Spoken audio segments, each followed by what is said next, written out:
everyone that has lived a human experience has experienced something that has extended beyond their capacity to cope. And that could be just not getting the love that you needed in the way that you needed it when you're growing up. Or it could be your dad just being a little bit aggressive. Or it could be a teacher saying something to you and holding you up as an example of failure in front of other people. That's a moment that is challenging and often beyond our capacity to cope. So I think it's really important to understand that we're talking about human experiences here.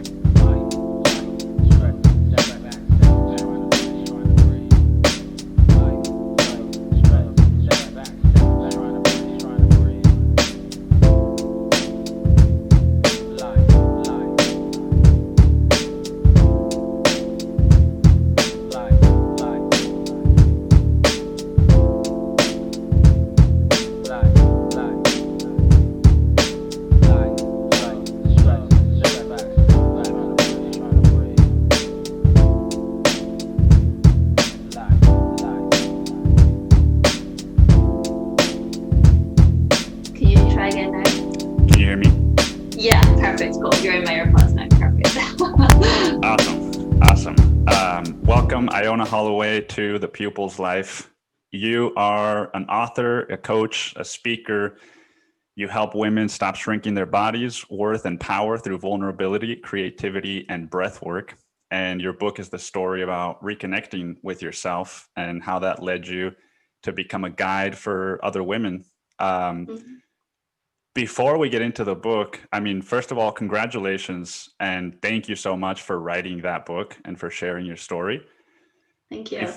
Before we get into the book, though, your author bio mentions that you live with a cat you've never held and that your pets have taught you a lot about embodied trauma. Can you tell me a little bit about the story behind that? Yeah, sure. So first of all, thanks for having me. I'm the parent to two pretty traumatized animals, one from a shelter in the US here, and then my partner and I actually adopted our dog, who's a Shiba Inu from South Korea. So he came from the meat farms there. So a bit of a unfortunate and dramatic childhood experience for him. But in all seriousness, what I've experienced sort of living with animals who've had such a traumatic experience, I believe is really no different often to the experiences that we have as human beings. And while some experiences are not as dramatic perhaps, or as obvious in the ways that my animals like visibly tremble, or I've never actually been able to hold my cat, I don't think humans are much different. Often we push it down a lot more because we have the sort of mental abilities to perhaps control the ways that we struggle a little bit more than perhaps an animal does, but I'm not really sure if we're that different in the grand scheme of things. Yeah. And I know you're originally from Scotland, is that right? Mm-hmm. Correct, yeah. How do people talk about embodied trauma and concepts like these in Scotland? It's a really good question. And I'm not sure if I can really give a compelling answer to it, primarily because my adult life and all of the work that I've done to, I guess, heal myself has been in the US. So I can't speak sort of at length about the way that it's talked about or experienced in Scotland. What I can say is that my country is proud and known for being a bit curmudgeonly and being pretty brisk with our emotions, not wanting to be seen to be weak or complaining.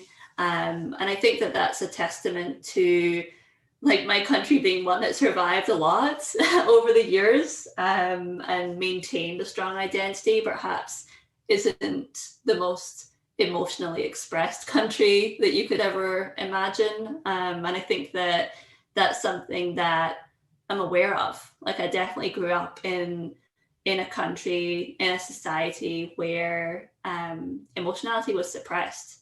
It's not something that was talked about. And I'm not saying that the US is brilliant at it by any stretch of the imagination, but I do think there's slight more openness. And I also see that emerging in Scotland, but just like we get the movies later than we do in the US, I think we perhaps get the kind of emotional liberation of things a wee bit later too. Yeah, no, I definitely relate to that, being from Mexico. Did that play into some of your fears in writing or in publishing the book? And what were some of your other fears as well? I actually don't think that was a fear. That was an incentive in many ways. Of course, I wrote this book for any woman, any man, any person who perhaps has an experience of shrinking. And I'm not even just talking about body, just like that experience of how perfect can really cause you to shrink in your life.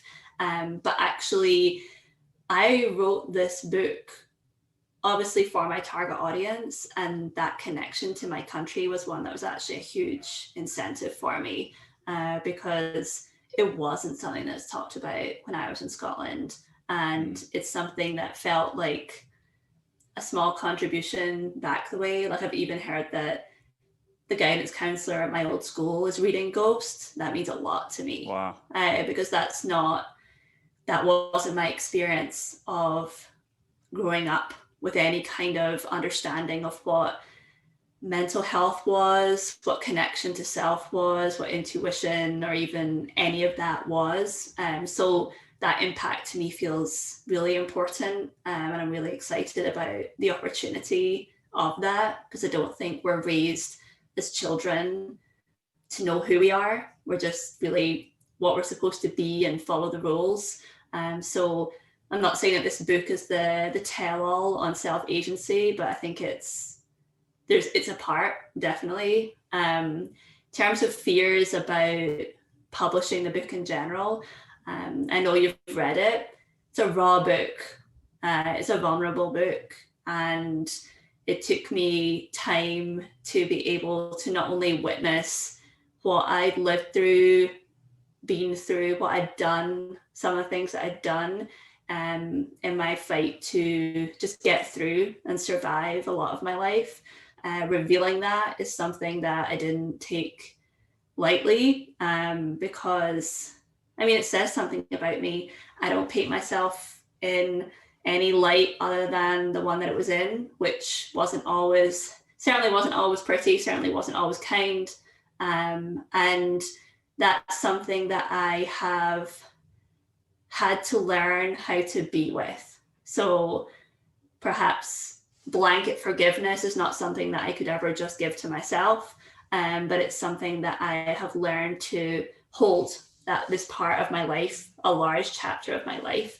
And choosing to share that felt really important, because my general experience of struggling with trying to be perfect, my war with food and body, and all the things that came alongside of that was an invisible one. That's why the book's called Ghost. And that's the story of so many high functioning, struggling women. And I know this to be true because I've spoken to them and I've worked with them. And also in hindsight, I've rubbed shoulders with a million of them throughout the course of my life. So I'm not trying to paint myself as like the patron saint of vulnerability, or that my story is exactly the one that everyone needs to hear. But for the women that I wrote this book for, the ghost women that I talk about, the women who hide in plain sight and are gaslighted by their gifts and just cursed by their own competence and wrapped up in all the stories of perfectionism, that's why I wrote this book. So yeah, it was terrifying at times, but it also felt connected to a broader mission and one I care a lot about. You mentioned having to sort of sit with and being with this part of yourself. And something that I struggle with a lot is the abstract of that concept, right? We hear a lot about sit with your feelings or have self-compassion. And often when we're supposed to exercise that is when we're the most vulnerable or the weakest. Can you talk a little bit about your experience doing that for yourself? Yeah, sure. I like to use a sports analogy for this because I grew up playing competitive sports, and I always say this to my clients on like day one when we start working together, and that is that champions don't just show up on game day and win. Like, you do not turn up to the championship game having never practiced. You have to practice when it's easy so that you can win when it's really, really hard. And what I mean by that is practicing how to observe your emotions when they're entirely pleasant. Like being able to sit with just a chill day and notice how your body feels, the thump of your heart beats, the temperature of the air, if there's any sense of color or sense in your body, and just getting body literate, learning the language of your body when it's really, really easy, when the stakes are really low. And then, yeah, okay, maybe a day comes where it's a little bit more challenging to be yourself in the world. You've practiced 100 times understanding what it feels like to just be with yourself when you're calm. And it's like, it's titrating the experience. It's learning the language of your body when it's easy and slowly expanding the vocabulary. And I always think it's really important, especially if we're talking about, like, this wasn't my experience, but I've worked with women who've had sexual trauma or have been abused when they've grown up, and other experiences like that no one should ever have to experience. And sometimes those emotions, you are not ready for them. Your window of tolerance, your ability to sit with big stuff is not there yet. And that's why we numb, like in all the different ways that we numb, and that's protective and it's important. And you have to be able to build your capacity and start with sitting with yourself when it's really easy. And we all want to have those big, like, gut busting moments where we like release hundreds of years of trauma, not just ours, but our ancestors before, and like liberate humanity. It's like, okay, let's just come back to, can I even observe what, I don't know, calmness feels like in my body, or sadness or something like that. We have to start really, really small. And so it's very important, right, to pay attention to your body. For someone that doesn't really have a strong grasp on the concept of trauma, a lot of people where I grew up from, when they hear the word trauma, they just think of like the worst cases. They don't really consider emotional neglect to be trauma. Why does paying attention to your body sort of go hand in hand with healing trauma?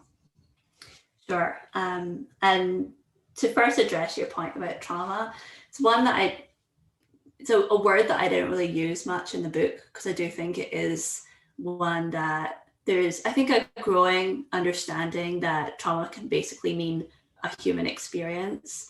But I think that so often we jump to like PTSD or sexual abuse. And of course, these things happen, but it's not just something that happens in war or in like terrible situations. Everyone that has lived a human experience has experienced something that has extended beyond their capacity to cope.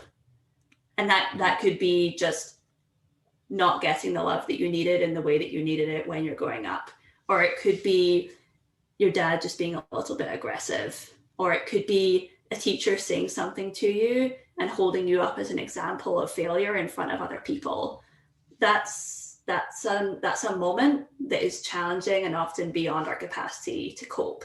So I think it's really important to understand that we're talking about human experiences here. We can medicalize it, we can talk about trauma, but we're talking about human experiences, and all of us have had those. And so just even lowering the boundary for understanding that I didn't have a terrible life. I had a really privileged upbringing, kind, good parents, and still I struggled and I didn't get what I needed. And I think that's an important thing for us to understand. It's not that it's special cases, people who have experienced trauma, we're all working through things. So that's sort of my little spiel on trauma. And then to your question about the body, I think that as humans, we live in the intellectual age, and this idea of using logic, reason, willpower, working through things and overriding our body because we've got things to do, and that's the strong thing to do, and that's a smart thing to do, has completely obliterated our connection to our own humanity, and that lives below our neck. Like, I don't like to vilify the mind because it's a wonderful, powerful thing, but it's not the only way that we're speaking to ourselves ever. We have a whole language going on in our body that often we've intentionally turned away from because it maybe doesn't feel safe, or we've just never learned it, or it's been shamed. Or in my example that I talk about in the book a lot, just constantly overriding it. It's like, I'm not hungry, I'm not hungry, I'm not hungry, I'm not listening. That dulls our connection to our body. And so it has to be a real intentional reconnection to it. And that's why a lot of the work that I do with my clients, we're not just sitting there talking about things. It's wonderful to talk about things, but I always say talk doesn't cook rice. Like, you have to learn how to breathe. Like, can you even breathe into your stomach? How does that feel? Again, I'm not even talking about like, and what does that mean and how is it connected to the experience that you've had? It's just like, can you inhabit your body? Can you feel tension and pressure? Can you reawaken this part of you that's probably been numbed? It's such an integral part if we're bringing humanity into a healing experience. It's not something that we can just think our way through. We have to feel our way through it. And waking up our body to that is a huge, huge part of it. And in the coaching that you do, you mentioned the Blacklight Method. I believe that's on your website. And so what can somebody that wants to work with you in a coaching capacity expect? Yeah, it's a great question. So yeah, the coaching method that I've created through my own experience and through the certifications and different modalities that I've trained in and experienced, I landed on the Blacklight Method because it felt like the ability to sort of shine light on the things that otherwise are hidden.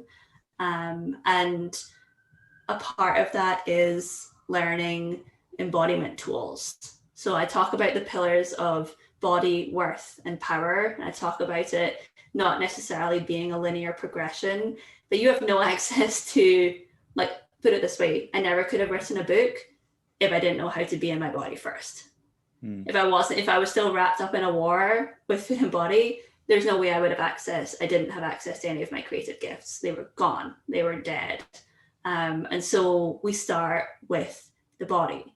So whether that is really simple breathing techniques, or more sort of extended breathwork sessions, or what is called felt sense, just being able to track sensations in your body and feeling them, attuning them to things like color or senses is really, really important.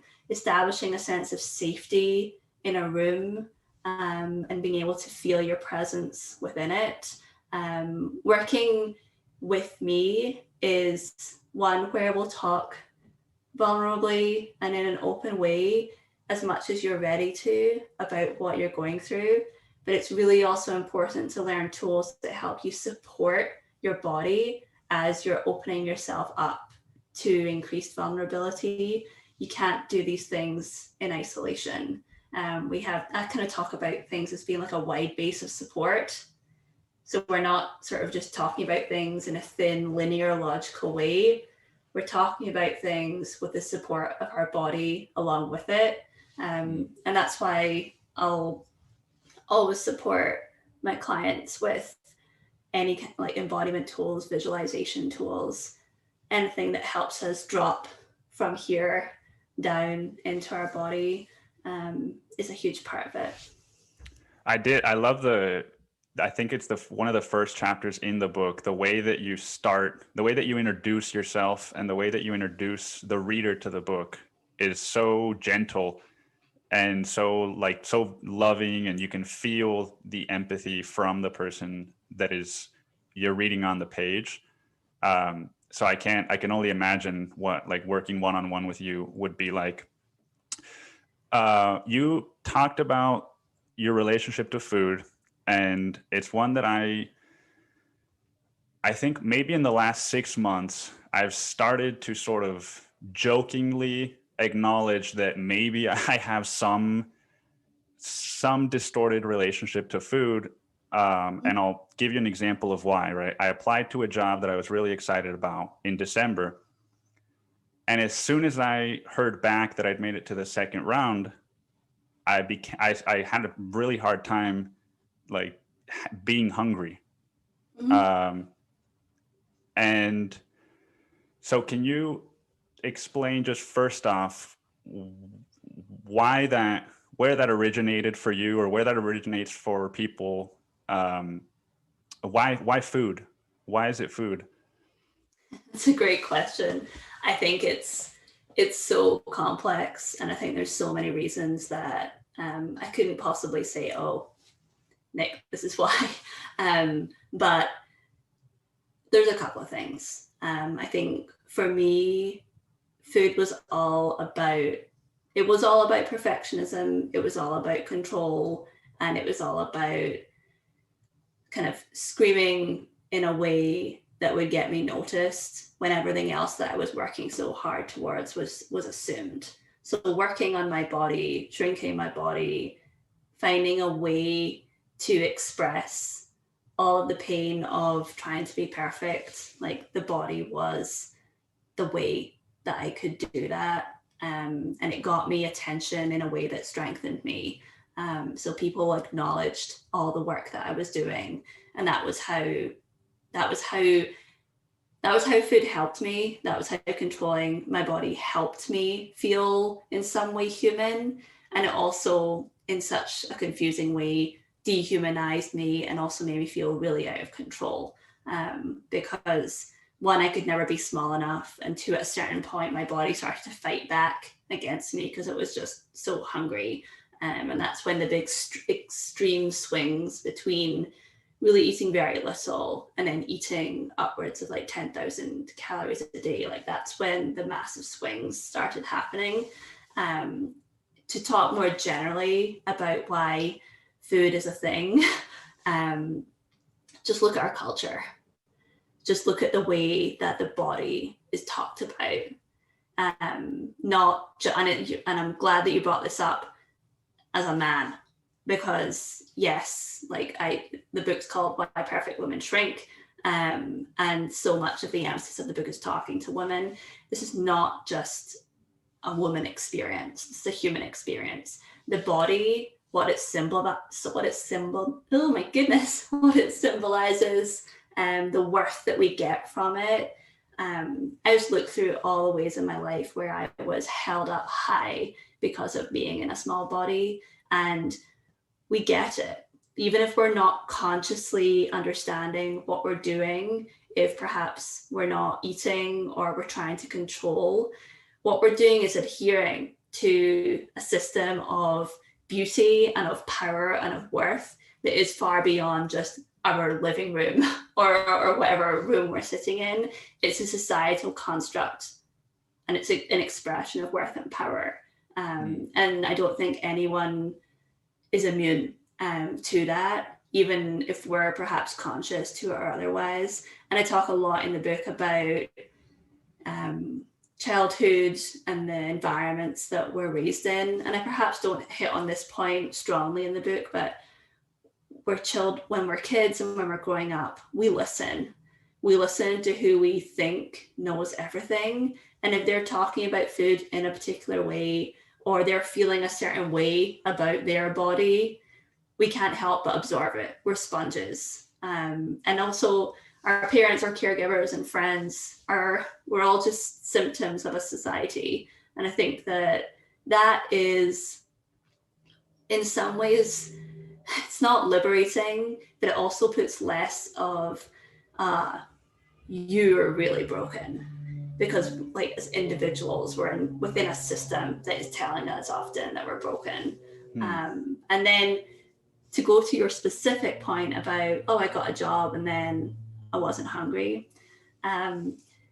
I mean, that could be 100 million things, and it could also be as benign as your system is elevated and excited about possibility, or it's feeling a little bit overwhelmed by perhaps, oh my goodness, this job, and your attention and the energy in your body is directed towards that. And so you're just not feeling the sensations of hunger.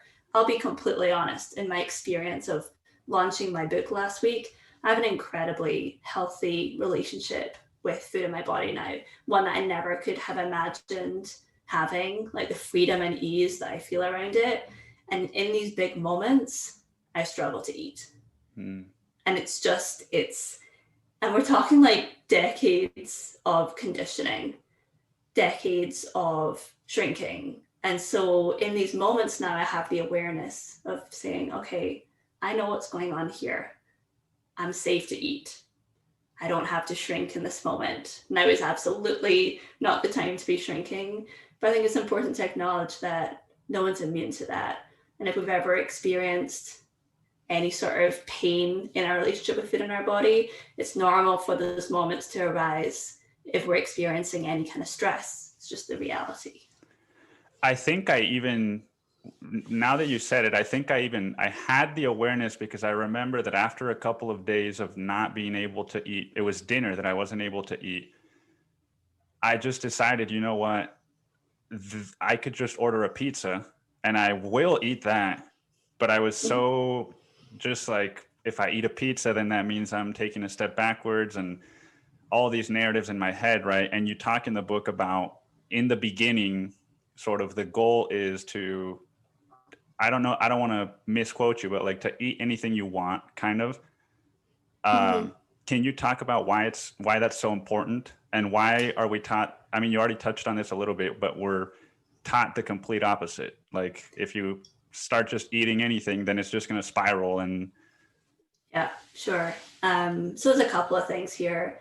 I'm a big proponent of taking the power out of food. There's so much power in our denial of allowing ourselves to eat.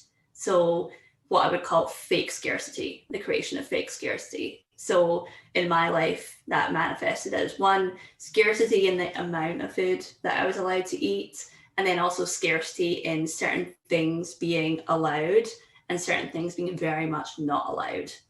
Like you can just, and doesn't take rocket science. Like healthy food is allowed, all the bad food is not allowed. And I think that I wouldn't say the book is in any way a comprehensive overview on how to stop dieting. I think there's a lot more extensive resources on that. The Bucket Diet, Intuitive Eating, Anti-Diet, and by Christy Harrison. These are all like epic, incredible resources for healing your relationship with food. But I do allude to it because it's part of my experience of shrinking. And I talk about the breaking up of fake scarcity and taking the power out of food. And this means eating everything that you want and allowing yourself to do it and noticing what arises when you do. And this is not just like a willy-nilly, just like go for it experience. There's one particular, I think, example I talk about in the book where I was like, I'm going to eat a croissant for breakfast, which to me was just so hard, so hard for me to do, but it was a good controlled experiment and example. Like bought it, ate it, sat with what arose. And I can't tell you how often I did this, like 3 months, 6 months, sit down and eat something which is challenging, love myself anyway. Not even love myself, just like accept myself anyway. I often talk about that when we're reclaiming our bodies, we're hitting on it on two levels. There's a pure sort of biological behavioral aspect to taking the power out of the food, which is literally eating enough, practicing eating all the things that you've created fake scarcity around or banned. That's part of it. And then there's also all of the wounds and the beliefs and the pain that caused you to shrink in the first place. And you're really coming at it on these two tracks that are complementary. And I don't think you can do either one of them in isolation. You have to do both if you're really wanting to heal. And so if you are healing and I hear this often, I don't think it was the first time that I heard it in your book, but there's the idea of rewarding yourself when you're doing work that is healing you, but doing that with like healthy rewards. And for me, that can be like, I don't know what a healthy reward is, because for me, like, oh, okay, I'm going to eat a pizza. If I take what I've heard on the internet, it's like, well, that's not a healthy reward. But, so how do you, I guess, what's an example of a healthy reward that you've given yourself? Yeah, it's a good question. To your point about pizza, like that is diet culture, like all day long. Diet culture is that sort of prevailing label for the ways that we've been indoctrinated into the belief that we actually have a huge amount of control over our weight, or that lasting weight loss is possible. It's not. Again, I'm not trying to claim to be like food and body expert. I think the success rate for diets after 5 years is 2%. Like you can't sustainably lose weight.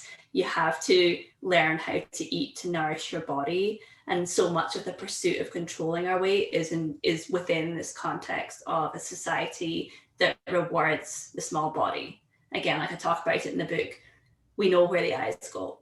We know the women who get the attention. It's the ones that are small.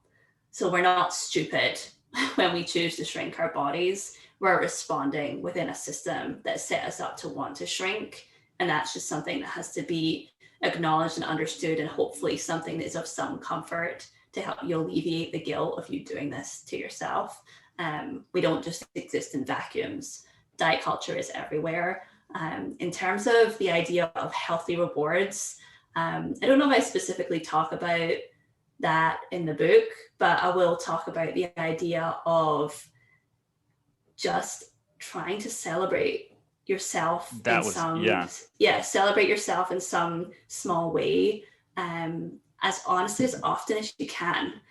We are so over practiced in criticism, and the high standards that we hold ourselves to are often cruel and impossible to reach. And so often that's what we fall on our own swords. We're so over practiced in striving and working that we don't pause to just celebrate small, beautiful moments, like noticing that the tree outside is blooming, or noticing that we actually tried to take care of ourselves one day and it wasn't perfect, but we did our best.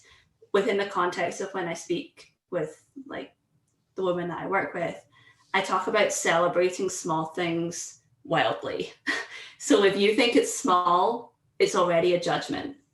You achieved something, acknowledge it, because you are so under practiced in acknowledging any part of yourself in a positive way.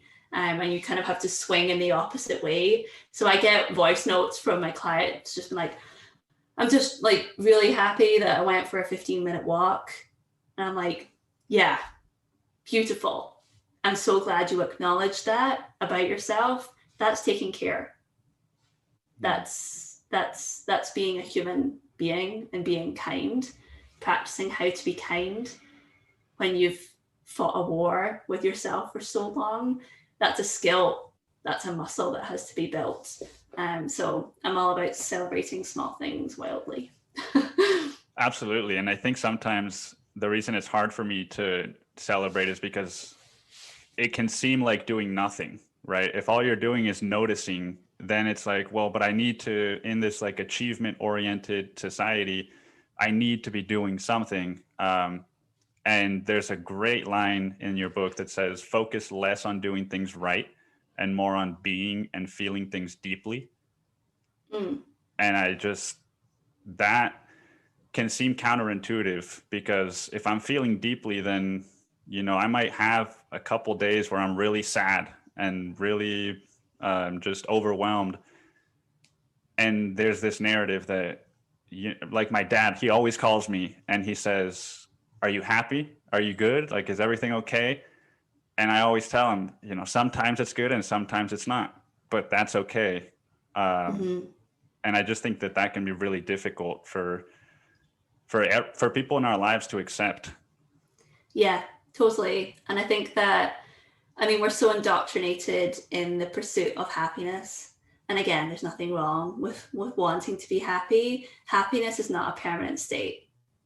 It's just not a reality. Like, we can have a more kind of net positive experience of our lives if we treat ourselves kindly and with respect and take care of ourselves. Like, there's no question of that. But to assume that we're always going to wake up happy just because we're doing the work is unfair to ourselves. We're human beings. And the resting state of happiness or the pursuit of it is often a judgment when you say things like, this is not a happy day. This is a sad day. And yet, can I be okay with myself in the sadness? Can I treat myself kindly, even though I'm feeling a bit gray? What would it look like to treat myself as a precious object, even though I'm not feeling wonderful today? We don't just get to celebrate and take care of ourselves when we're happy as if we've achieved something. It's how we show up on the days where it's not easy to like ourselves that we actually become humans. Because if we stand in judgment and abandon ourselves on every single day if I stood and abandoned myself on every single day where I wasn't just beaming happiness, I wouldn't have many days where I was being a human, Yeah. Was it hard for you, or did you have any conversations with family and friends in the process of sort of owning your truth? Because that, I find, is what holds people back from even starting most of the time, is like, what are people going to think of me? What was that like for you?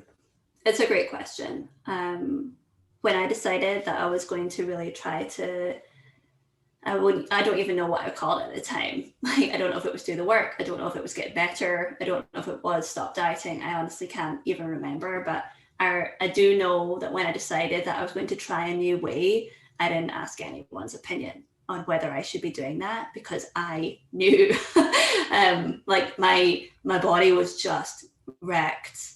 And I talk about this in the Reckoning, chapter 2, perhaps. I was wrecked.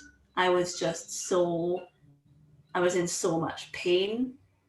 It couldn't go on this way. And even acknowledging that my own feelings about this were enough was really, really important. Because when I was maybe 15 or 16, and there was a kind of sense that I perhaps had what they call an eating disorder or a bulimia. I wasn't ready to face it. So I sat in therapy for a while and, went through the motions, and it didn't make a difference because I didn't care. I wanted to be small, and nothing that they said I wasn't ready for it. And that's not to say that I've heard about interventions and with drugs and alcohol. I'm not saying that it doesn't work, but I often think that the coming to the realization that only you can tell yourself that you're ready, that's a really empowering moment. I think I talk about that in the book. Like, it's the bottom, and it's also the first step. It's just the acknowledgement that I can't go on this way. I didn't ask anyone's permission. I don't think even my parents knew I was doing any of this work until, until I told them I was writing a book about it. And that was a few years. And again, like, I live in a different country, so it's perhaps a wee bit different. I didn't ask my partner's opinion, just told him that I'm doing this. And everyone's different. Everyone's allowed to have a sounding board if they want. I'm not saying it has to be done in isolation. But this was a decision that I made for myself. And I think often we're the only one that we need to hear from with choices like this. And I think everyone's different in how they want to enroll other people. And that's a personal choice. Yeah. And I really like that you said, when you reach the bottom, that's sometimes where the beginning is. there's a quote in a documentary I watched about men in prison doing intensive therapy. It's called The Work. And in that documentary, one of the guys says, you know, don't be afraid of the bottom, because when we reach the bottom, that's where our medicine is at. And I ask myself so often, why was I able to make the choice to start doing the work, right? I've only been doing it for a year or two. But why does it take getting to the bottom and just being in hell and feeling like shit? Or what else do you think kind of can change your mind? Yeah, it's a really good question. I don't think that there is a simple answer. I can talk from the context of Ghost, which is a woman like me, really high tolerance for pain, really terrified of looking at anything but strong, allergic to vulnerability, and yeah, just like such a high tolerance for pain. It took a body slam. Like it took a body slam to get me like on the ground in pain, not really sure how I could even get up the next day to be like, okay, this isn't working. And I don't know if that has to be the experience for everyone. I don't want in any way to claim that the door to whatever this work is has to be the same for everyone. But I do think that humans have, in general, a horrible tolerance for their own human suffering. And often we do have to be faced with like real insurmountable pain in order to change. Because something that is the cruel reality, I think, of being a human is that even if pain is pain, it's known and it's comfortable. We get really, I think I say this in the book, get really comfortable resting on a bed of nails. And even though it's painful, the unknown is scary. Even if it's really, really painful, trying something new is unknown and scary. And so we get comfortable struggling. And I think that that's something that, again, it's different for every person. I don't want to claim that everyone's route is the same, but I do often think that we endure for a lot longer than we have to. And sometimes it is literally body slam. Okay, are you listening now? Yeah. And there's also a line I'll paraphrase from your book that says, not doing the work is only an indication of how hard the work is. And when I read that, it allowed me sort of a new kind of empathy for people in my life that I feel haven't been doing this much work or are treating me certain ways that are harmful, because I used to view it as like, why wouldn't you want to not be in the situation that you're in? And it's like you said, yeah, it's just scary and it's unknown. Yeah, I think it's really, and I'm not saying that this is what you're doing at all, but I think that I've witnessed this, is the sort of moral superiority that comes with being someone who can really say, like, you know, I'm pretty active in trying to do, quote, this work. Right. And because you feel the difference, you see how it has impacted you, and you want that for other people.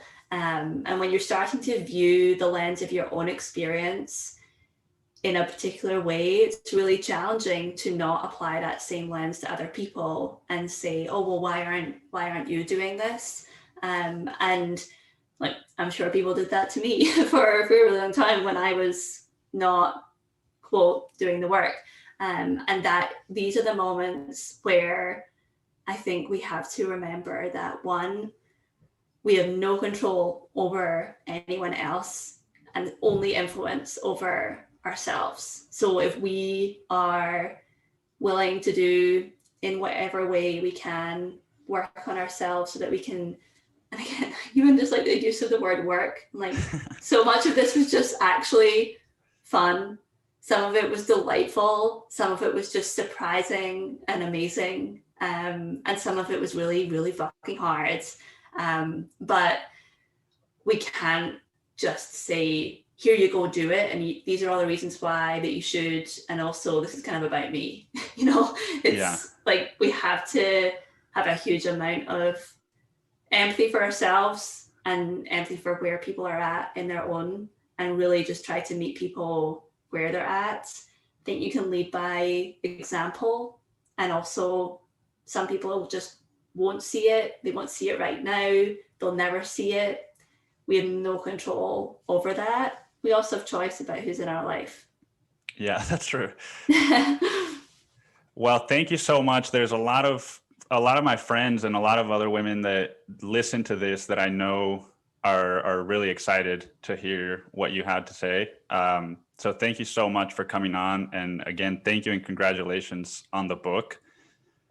Where can people find, if they wanted to connect with you, whether that's through coaching or just follow your stuff, where can people find you? Sure. So the book Goes Why Perfect Women Shrink is available on Amazon, Barnes & Noble. Just Google it, it'll pop up. You can find me on ionaholloway.com. Do offer coaching, but definitely extending out into perhaps more book clubs, breathwork experiences, group coaching over the course of this year. I think this book and the response to it, just even in the last week, has also reminded me the importance of community, especially women who are so used to soldiering through things alone. I've only been reminded more in this last week that there is strength in community, in being able to witness each other and understand each other. So that's a real point of emphasis for this year. And then in terms of social media, I'm on Instagram at Iona Holloway, pays to have a unique name of sorts. And you can also reach out to me at info@ionaholloway.com. These are the places I am. Awesome. Well, thank you so much, Iona. And I'm excited to share this with everyone. Thanks for coming on. Thanks for having me. Take care. You too. Bye-bye.